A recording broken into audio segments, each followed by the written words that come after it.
Jadi seperti kita ketahui ya, memang ramai di pemberitaan bahwa Nikita Mirzani ini melaporkan Fadel ya, yang tidak lain informasinya adalah kekasihnya, anaknya Mbak Nikita Mirzani, yaitu saudari Loli.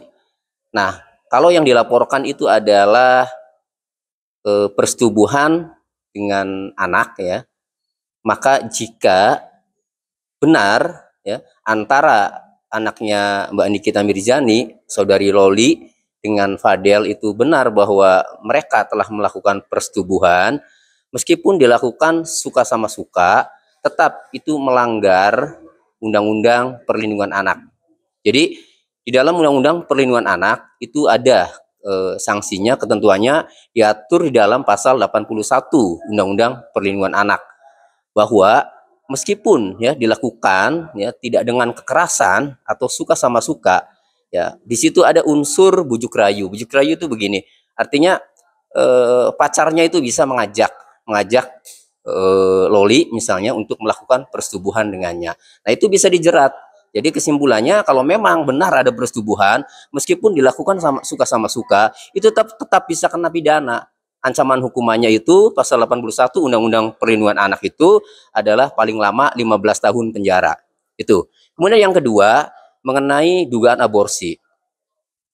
Kalau memang benar ya ada dugaan aborsi, itu juga melanggar Undang-Undang Kesehatan, karena aborsi itu tidak diperbolehkan ya. Ya, kemudian yang kedua, ada dugaan tindak pidana aborsi yang dilaporkan itu. Nah, jika memang benar ada aborsi, itu tidak dibenarkan. Dalam Undang-Undang Kesehatan, yang dibolehkan aborsi itu adalah yang dilakukan oleh tenaga medis ya, dalam hal ini dokter. Itu pun karena beberapa alasan, misalnya membahayakan ibunya ya, atau memang dipandang perlu secara medis harus diselamatkan dengan aborsi kandungannya, maka itu boleh. Tapi sepanjang tidak dilakukan oleh tenaga medis ya, atau dilakukan oleh orang yang bersangkutan ya, misalnya dilakukan oleh terlapor ya, maka bisa kena pidana Undang-Undang Kesehatan itu. Jadi baik dari Undang-Undang Perlindungan Anak mengenai persetubuhan dengan anak maupun dengan aborsi ya, jika memang terjadi, itu pasti ya Fadel ini bisa dijerat dengan bisa dijerat pidana. Oke. Jadi karena Undang-Undang Perlindungan Anak dalam pasal 81 itu ya mengatur barang siapa ya melakukan atau membujuk ya atau memaksa dengan ancaman kekerasan maupun ya dengan bujuk rayu sehingga terjadi persetubuhan dengannya ya. Nah, pasal tersebut ya itu adalah delik formil. Artinya meskipun ya siapa namanya Fadel, meskipun si Loli anaknya itu tidak merasa dirugikan karena suka, tetapi ibunya ini ya itu bisa melaporkan karena diatur dalam undang-undang tersebut ya, bahwa anak itu belum bisa melakukan perbuatan hukum, sehingga yang bisa melakukan perbuatan hukum yang tidak terima adalah ibunya. Jadi meskipun anaknya itu tetap ngotot, wah saya tidak mau visum, saya tidak menuntut, itu saya suka sama dia misalnya, tetap saja kalau ibunya tidak terima ya, tetap saja itu bisa diproses itu. Jadi kuncinya itu ada di ibunya Loli atau di Mbak Nikita Mirzani itu. Ada ya buat Fadel, kalau memang merasa ya, satu saja dulu, kalau memang merasa pernah melakukan persetubuhan dengan Loli, ya sudah, tidak usah membantah, tidak usah membela diri, langsung saja ya minta maaf ke ibunya, kemudian apa yang dia inginkan, misalnya mau tanggung jawab, mau menikahi ya. Jadi tidak perlu membela diri, tidak perlu membantah ya, kalau memang merasa ya, kalau memang benar, karena percuma mau membantah, mau membela diri, karena sudah diatur pidananya di pasal 81 itu, meskipun dilakukan suka sama suka itu bisa kena pidana ya. Itu pasal 81 Undang-Undang Perlindungan Anak. Betul. Iya betul, memang ketentuan undang-undangnya begitu. Jadi meskipun suka sama suka ya dilakukan hubungan badan itu, tetap ketika ibunya tidak terima, ibu dari perempuannya, anak perempuannya itu tidak terima ya, maka bisa diproses secara hukum. Nah, makanya untuk antisipasinya ya, jika memang merasa benar ya, jangan sampai duluan dilaporkan.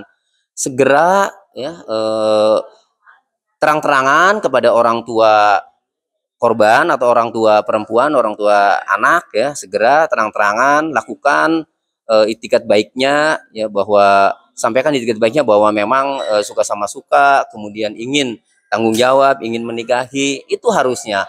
Karena mau alasan apapun, mau disembunyikan apapun, mau menghindar bagaimanapun, tetap saja karena hukumnya sudah mengatur itu. Nah, dan yang bisa melaporkan itu memang orang tuanya ya, baik ibunya maupun bapaknya ya, itu.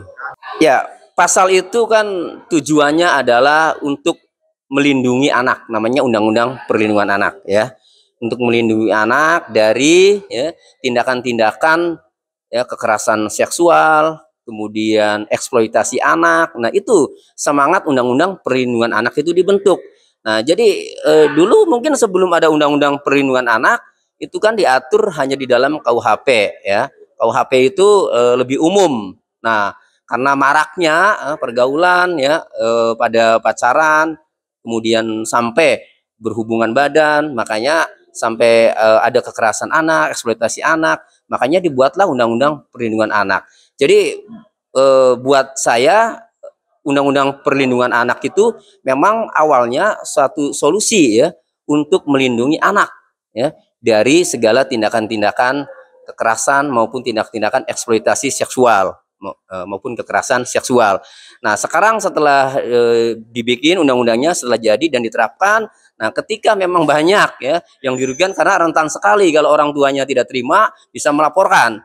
Nah, kalau memang tidak terima atau keberatan dengan adanya undang-undang itu ya, yang dalam arti ini kok suka sama suka kok bisa dipidana misalnya dalam hal itu ya, undang-undang itu pasal tersebut ya harus dilakukan uji materi ya atau di judicial review ke Mahkamah Konstitusi supaya bisa dianulir ya. Kalau dengan alasan-alasan ya tentu yang harus masuk akal, yang harus bisa dipertanggungjawabkan kalau keberatan dengan pasal tersebut. Jadi orang yang keberatan dengan pasal tersebut ya, misalnya katakanlah saya pacaran nih, tapi kok saya dipidana jadi di penjara, ancamannya besar lagi 15 tahun. Itu boleh ya.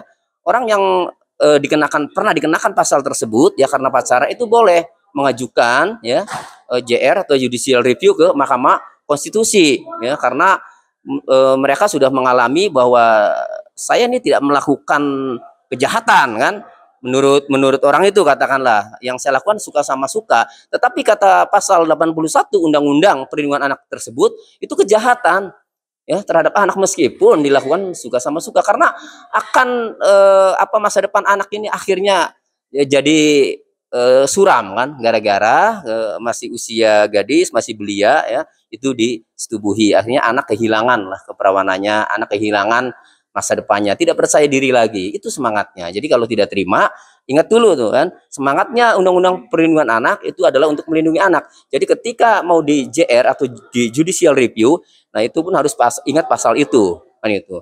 Nah, kembali seandainya orang yang tidak terima itu kemudian mempunyai anak perempuan.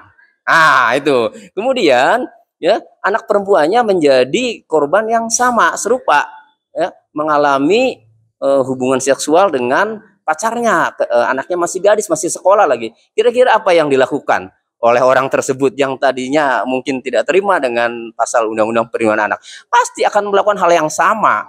Bahkan ketika memang tidak sabar agar pelakunya segera ditangkap, bisa juga teriak-teriak kan, itu.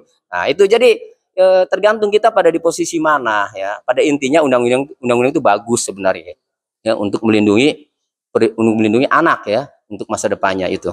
Pertama buat Fadel ya, kalau memang Fadel ini merasa melakukan persetubuhan atau hubungan badan dengan Loli, maka sebaiknya tidak usah membantah, tidak usah menghindar, percuma akan kena, karena anak itu bisa dibuktikan nanti di visum kan, kelihatan nanti kan. Nah, apalagi misalnya diakui juga oleh Lolinya kan. Nah, jadi saran saya ya segera baik-baik ya merapat ya ke ibunya ya untuk minta maaf dan sampaikan niat baiknya bahwa memang tidak ada niatan jahat ya, sampai niat baiknya bahwa mau tanggung jawab mau menikahi ya. Itu pun kembali nanti keputusannya kepada Mbak Nikita Mirzani. Nah, kemudian untuk Mbak Nikita Mirzani ya, memang sebagai seorang ibu, siapapun ibunya pasti ya ketika anaknya mengalami hal seperti itu ya pasti merasakan. Pun kasus ini sudah jelas ya. Jika memang punya bukti yang sangat kuat bahwa ada indikasi bahwa anaknya itu ya melakukan persubuhan dengan Fadel ya, maka cepat atau lambat Fadel itu pasti kena pidana. Nah, tetapi ya harus dipertimbangkan dulu apakah untuk memenjarakan Fadil itu adalah satu solusi yang terbaik ya. Kalau memang anaknya Mbak Nikita juga suka ya benar-benar suka ingin bersama atau ingin hidup bersama dengan Fadel. Nah, artinya kembali pikirkan itu. Nah, tapi semuanya kembali kepada keputusan Mbak Nikita Mirzani gitu. Jadi jangan lupa untuk subscribe Cumi Cumi. Ditekan ya tombol lonceng merahnya.